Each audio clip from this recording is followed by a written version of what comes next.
This is the eLearn podcast. If you're passionate about the future of learning, you're in the right place. The expert guests on this show provide insights into the latest strategies, practices, and technologies for creating killer online learning outcomes. My name's Laddick, and I'm your host from OpenLMS. The eLearn podcast is sponsored by eLearn Magazine, your go-to resource for all things online learning. Click-by-click how-to articles, the latest in edtech, spotlight on successful outcomes and trends in the marketplace. Subscribe today and never miss a post at elearnmagazine.com. And OpenLMS, a company leveraging open source software to deliver effective, customized, and engaging learning experiences for schools, universities, companies, and governments around the world since 2005. Learn more at openlms.net. Hello, everyone. Welcome to the eLearn podcast. My name's Laddick, as you just heard. But as I like to remind everyone, this show is not about me. I just get the happenstance, the lucky chance to have wonderful guests like Devin Hughes on the show with me. Hello, Devin. How are you today? Hey, I'm fantastic. Super excited to be here. And today's a big day. Oh, today is Thankful Thursday. I had no idea. How did I miss that one? Wasn't in the United States, which I'm assuming that's where you're sitting right now. Like I thought Thanksgiving was Thankful Thursday, isn't that? Yeah, it is. But for me, I tend to, we'll talk a little bit about it, but I tend to memorialize each day. And on Thursdays every week, I take a little bit of time to reset.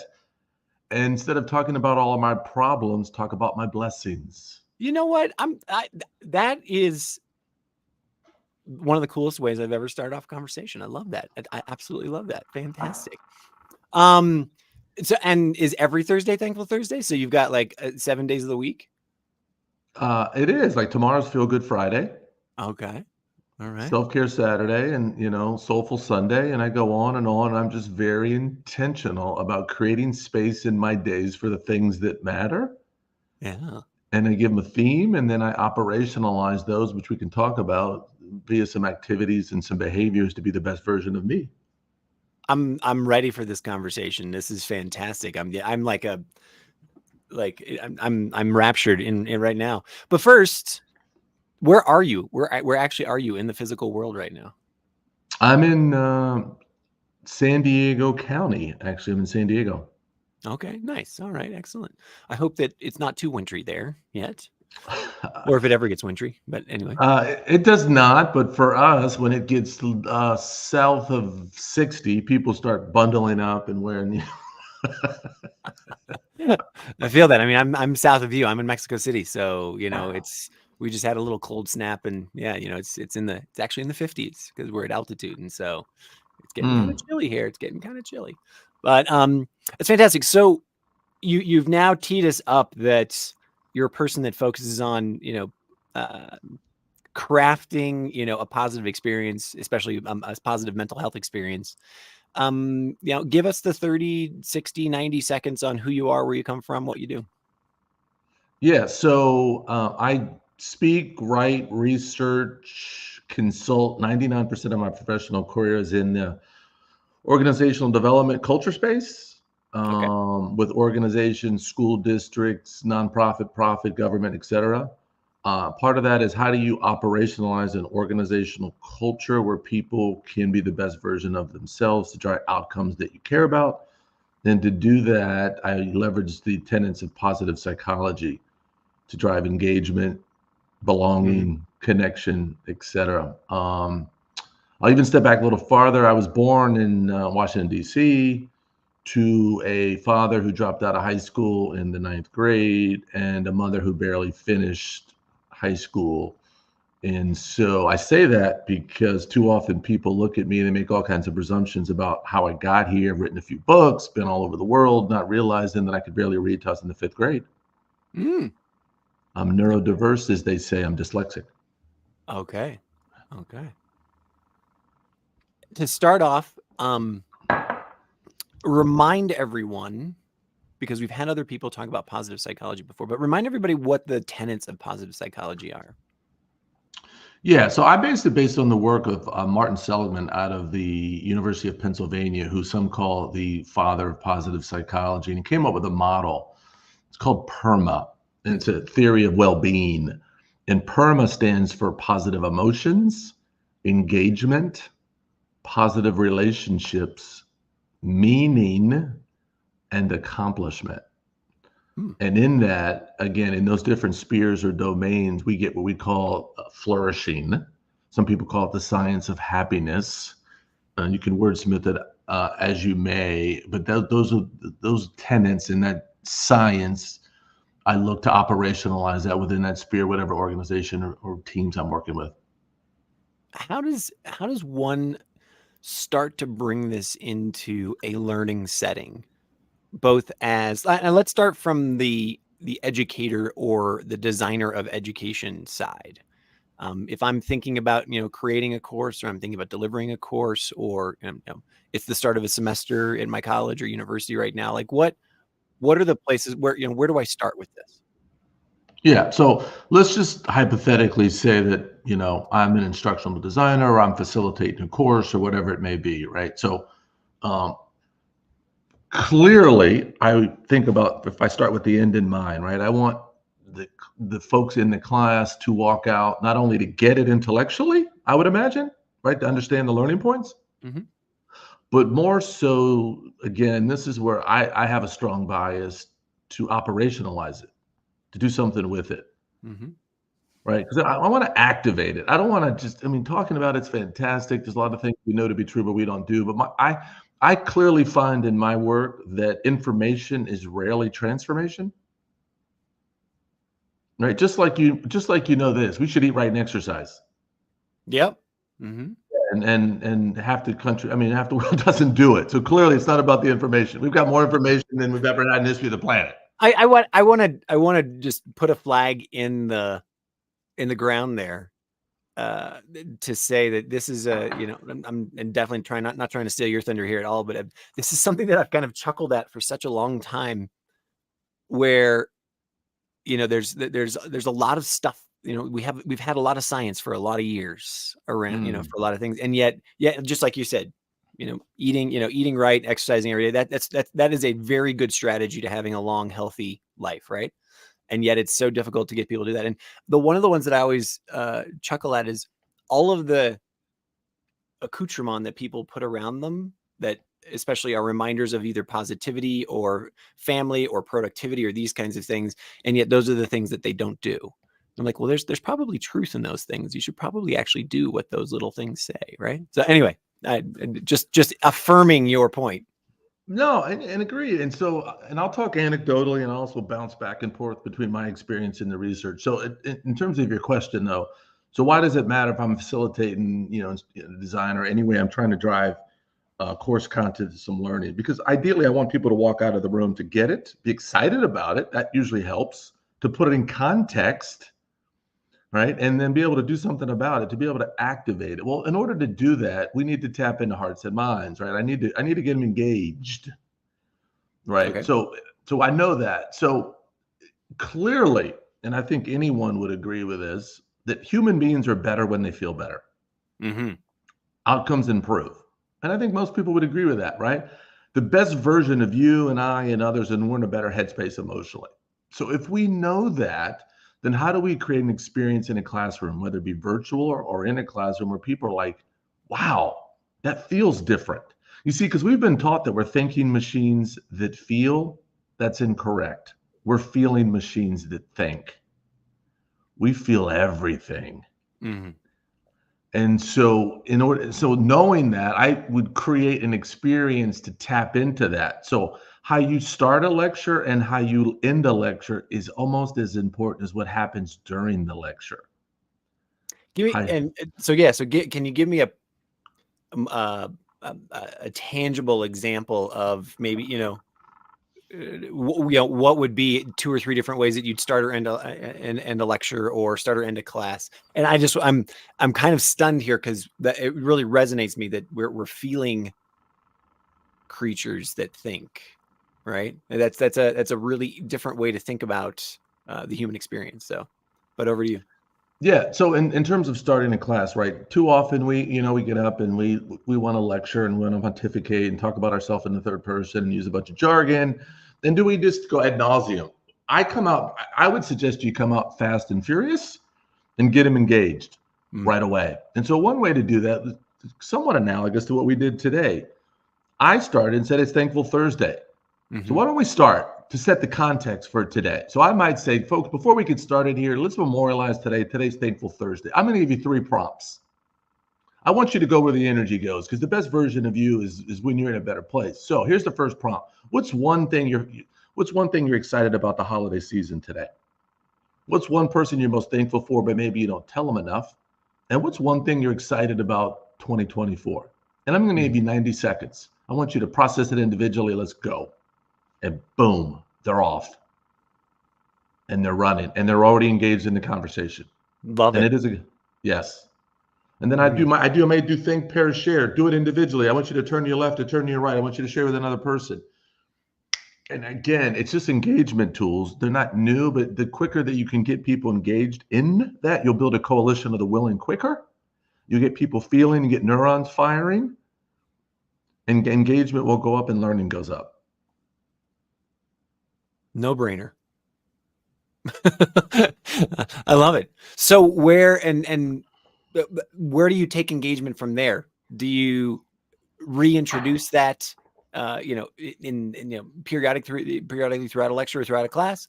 And do you use that again as a closing to say, let's reflect on what we learned, or let's, do you break it out, and so you create that moment of cognitive dissonance or a pattern interrupt, so that they step out of it and then they come back to the class?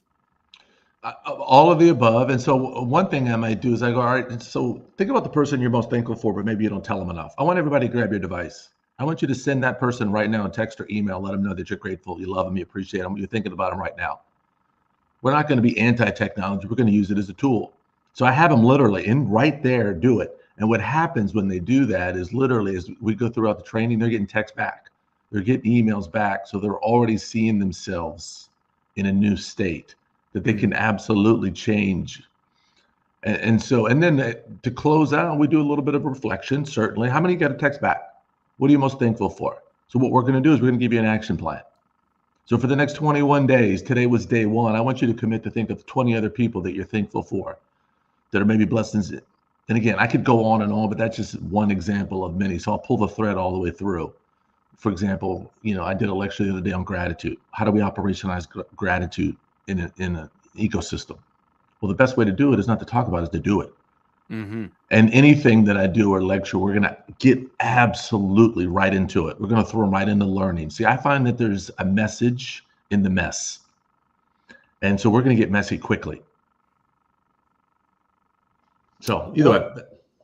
Yeah. So I love that you operationalize the technology, or we don't avoid it, we use it. What happens when, a learner or an individual either comes out of a session with you, or what's the word I'm looking for? Basically, they have this moment of fantasticness. How long does that last? Does that bleed into their, other courses? Does that bleed into other parts of their work? Or how do you ask them to carry that into other parts of their work or learning experience? Yeah. So I'll give you an example. So I'm not tone deaf to what's going on right now. There's a certain heaviness in the world. See, I had no coursework, graduate or undergraduate, on how to facilitate learning post-pandemic, uber inflation, wars going on all over the globe, political polarization. I'm very clear, and in a lot of cases, I'll put that context I'll weave it right into the narrative. I want people to know where we are right now. I want to build some urgency and capacity, and I think having frank conversations were appropriate. So in this particular case around gratitude, I think everyone can collectively agree that it's a heaviness. So not only to discount or sensationalize where we are, what are we going to do?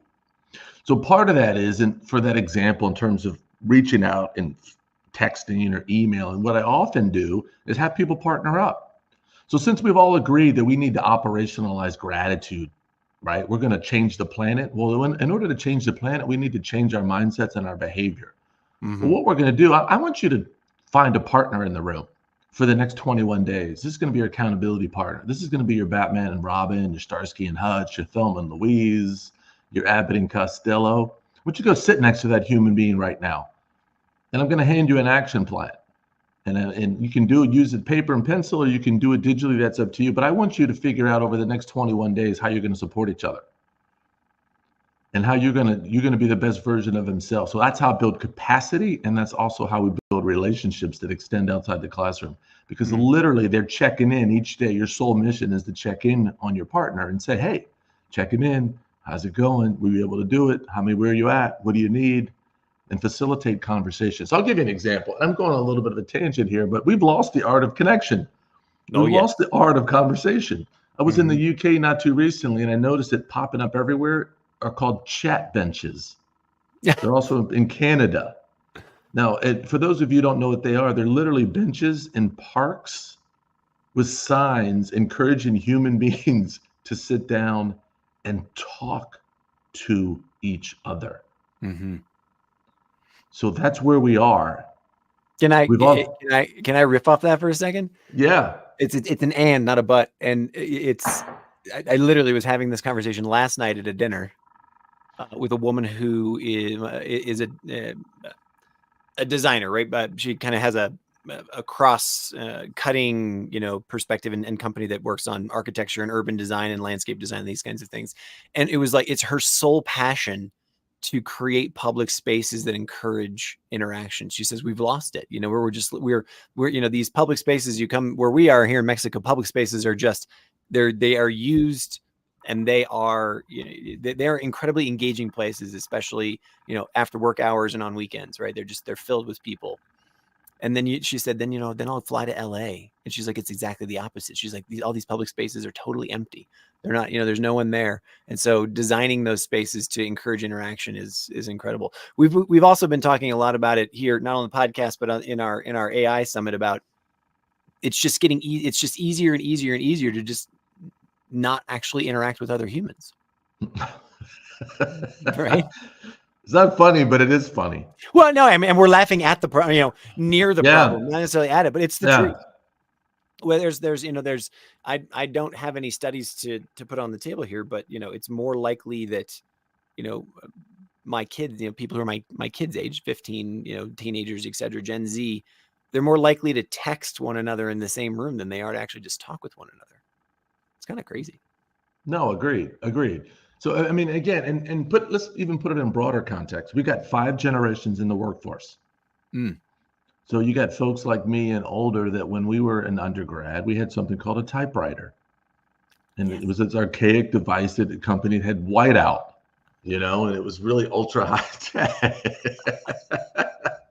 Right? Okay. And then you've got others who came out of the womb in labor and delivery, and mom or dad handed them an iPhone, And so there's no judgment in that, other than we've got all of the above in the workforce with very different experiences, trying to coalesce and the way we engage information, the way we learn, and all of that. And so in terms of learning and driving interaction and engagement, a lot of the things that I took, maybe we're so intuitive that some of us aren't intuitive to everybody else. But what is the common denominator that I find across the 5 generations is we all want to belong. We all want to connect. We all want to feel like we can make an impact. We want tools to in order to be the best version of ourselves and to make it easier for me to do it. How do those play out differently for the different generations? Or I would assume every individual would choose different things. I find it, for instance, fascinating how many, people still write in handwritten journals, right? Like, and yet there's other people who would never, ever pick up a pencil and paper, but then there's, so those are 2 very different choices about how to take notes in a meeting. Right. And so does it matter what our choices are, or is it more important that we actually just, as you say, action these particular pieces? No, I don't have a bias one way or the other. I mean, I do. There is some research showing actually, and I can't recall the specific author of the study, that kids in college who took notes via handwritten note versus taking notes on a device, retention went up. Having the dexterity of, with a pen and writing it down versus typing into a keyboard. Now, I'd have to look more into that research, but it is interesting. But regardless, I'm not really that concerned of how they engage, as long as they engage and find opportunities to engage.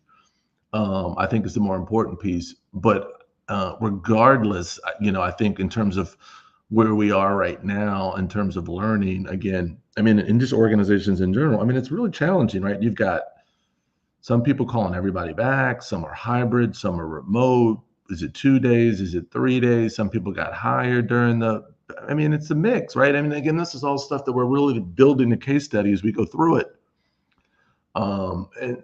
So I touch on, where we are right now as a species. For example, I saw not too long ago, I look at the loneliness data because I'm really, really just amazed at that as connected as we are, we're as disconnected as we are, and how there's just so many folks right now that don't feel like they matter. But I was noticed in the New York Post that, and I'm sure it's in other major cities, that they have cuddling services that you can hire folks to come to your hotel, residence, wherever, and cuddle you.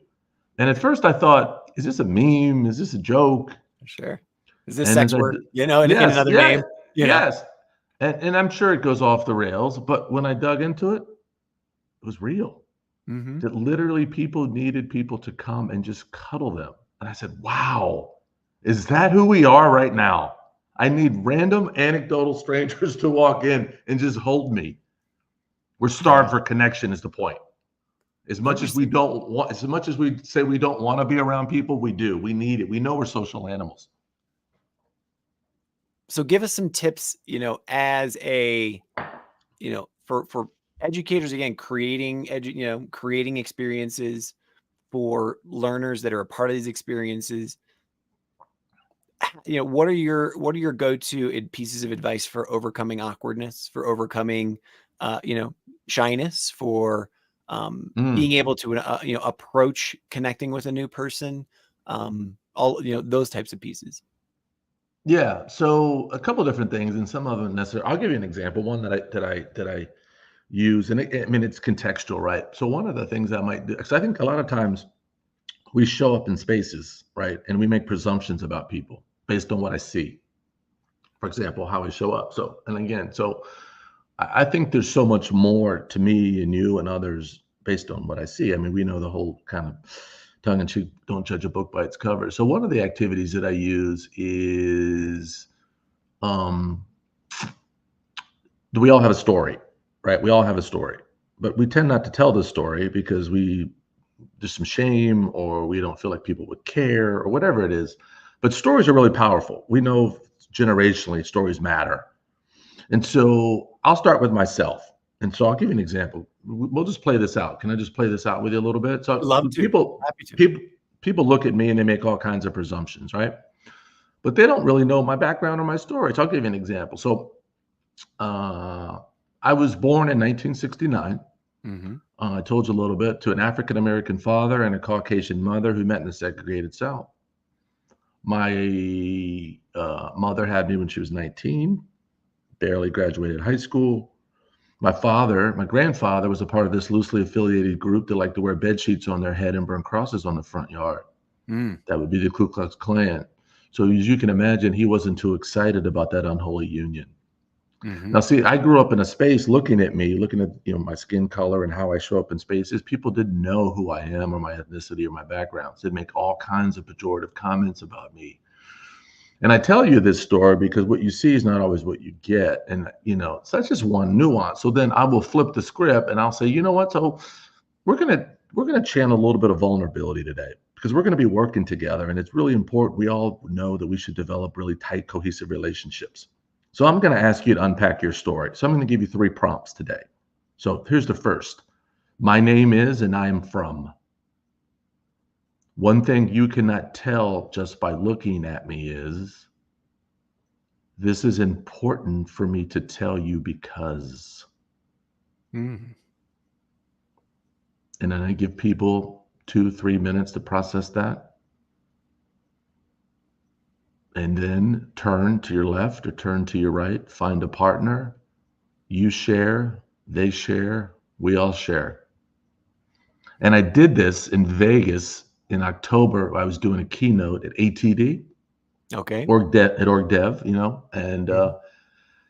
I heard more crying. Oh I had yeah. a woman, right? Oh, I well, had, I'm already thinking my answers, and I'm getting emotional. So yeah, 100%. and I'd love to hear your answers, by the way. But and I had someone. And again, this is unscripted. I've got a couple hundred people in the room. I have no idea. I might know one or two.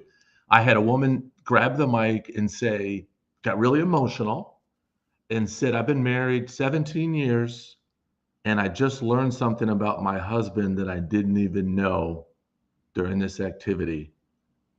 And I don't know what to say about that, but I feel unbelievably that much closer to my husband, and I already thought we were this close." Mm. And it was just so really just changed the whole energy in the room, that we could normalize being human and we could talk. And again, anecdotal, yes, but again, that's just, it's one of many activities to kind of humanize learning, to get people to lean into this vulnerability. I'm What just would you thinking say? of I'm just thinking of the total, like, for me, it speaks to me to be, catharsis, the catharsis of activities like this, right? Especially the question I want to ask is how do we invite people in who are truly resistant to this kind of activity, right? Or how do we invite them in a way that allows them to have those same kind of aha moments? Because there's plenty of people who are predisposition, or plenty of people who are just kind of dying for those kinds of moments, and they don't know how to ask for them. So when they're presented to them, it's almost like a giant sigh of relief. But I could Mhm. see that 25% of the people in that room at ATD or whatever it was, kind of going like, oh crap. It's like, yeah, I don't really, I came here to learn something. I don't really want to, like, talk to me about that. Yeah, those same 20 to 25% of people, I think, are probably in every program. 100%. And so I'll just give it, speaking specifically to that. I mean, I set the context up front. I said, this is going to feel a little bit different today, folks. We're going to put you in some spaces today where you're going to be a little uncomfortable. Mm. And I want to own that in the room right now. And I tell you that I put you in these situations not to scare you or to embarrass you or to shame you, but to help you to grow. Because we know with the research, the only time that we grow as humans is when we're a tad bit uncomfortable. Now, I'm not going to be overly prescriptive and tell you what they are. I just want you to lean into your humanity. And you get an opportunity to unpack your backpack today, unpack and repack. And that's going to be the goal. So if the situation feels a little bit uncomfortable today, you're probably bumping into your comfort zone. Mm-hmm. Now you go where the energy goes, but this is a safe place. And so, again, enough context. I start with myself usually before we go there to set the space, that I will lean into that. And then again, you're right, certain people do or do not. And part of it, I will say this, is we have a whole series of norms, especially at work, in organizations, in classroom. And I'm acutely aware of that. And I'm really good, or I try to be really good. Some of those norms serve us and some of them don't. And one of the norms we have is we're really good about sharing our highlight reel. Mm. No, that's and I don't know. I've made it a practice here on the podcast to always try to note that, or sort of try to flip the script on that, right? Because I'm going to ask you this right now. It's so often people come on the podcast and what they're saying is a no-brainer. It sounds like so obvious. Getting people to connect, be more human. Dive a little deeper, get uncomfortable. Those kinds. It seems like a no-brainer. That tell me what the challenges are. Tell me what goes wrong. Tell me how do I overcome those difficulties? Like the person who overshares or TMI, or Mm. or maybe has discovers something that really needs some professional help or something like that. Like, talk to me about those challenges. Yeah, and I'm acutely aware of them. And again, I didn't, it's not like I had this eureka moment where I was like, oh, Now I've I've got it all figured out. Sure. I mean, part of my backstory is for most of my life, I didn't feel like I belonged. Like I couldn't be the true version of myself. So when I speak to this stuff, the heaviness that comes when you show up and you can't be authentically you, I get it. We all have it and live it. I just don't want to live. Again, it's contextual, but in terms of where I am at, if I'm going to facilitate, I don't want to create a learning environment where people can't show up and be the best version of themselves, right? Mhm. Mhm. So have I felt that I do not belong for most of my life? Yes, I have. I'll give you an example. And again, this is a little bit off, but I mean, I grew up in a predominantly African American neighborhood. All right. But I don't look African American. That's true.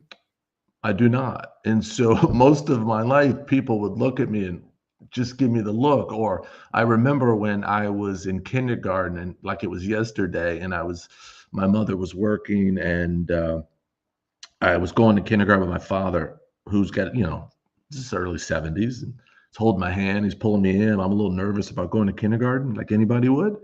The kindergarten teacher's sitting down at the desk and we walk up to, say hello or introduce ourselves or, whatever you do the first day of kindergarten. And she says this, she looks up at my father and then looks down at me and says, "Who's this? And where's your mom?" Yeah. So Yeah. at 5 years old, Mhm. I had already tasted what judgment tastes like. Yeah. So I already felt like I didn't belong. So the point of that story is most of my life I've felt like that. And so is it easy necessarily to create a space where you can be your authentic self? No, because most of our lives we're told to color in the lines, Mhm. right? To show up. Don't be an outlier. So in a lot of the work that I do I look for positive outliers. I look for that they call the people who show up differently, think differently, talk differently, roll differently. When I look anecdotally across the sphere, most of the people that we marvel at are positive outliers. Was it easy? No. It's a lot more exciting. Yes. Now, how do you stay a positive outlier? Are they born with extra genes? Do they have extra neurons? No, but they are committed to the cause, and typically they have a social support system. They have a couple people around them that continue to push them ahead, even though when there's headwinds saying, get back in the booth, get back in your lane. So that's how I stay that. Now, in terms of you talked about the 25% in the room. I get it. There's going to be certain people that, again, this is new. I mean, they're not used to this level of vulnerability. Now, I don't tell people what to share and not to share. I just create the space for you to share.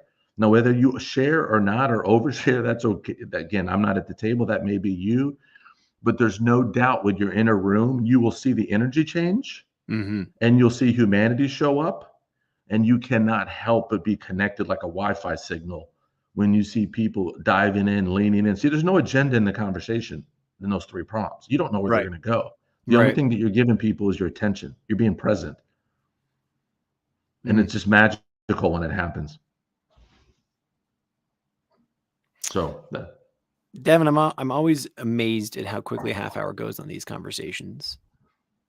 I love that we've talked about inclusivity from a perspective of showing up and being human and being vulnerable.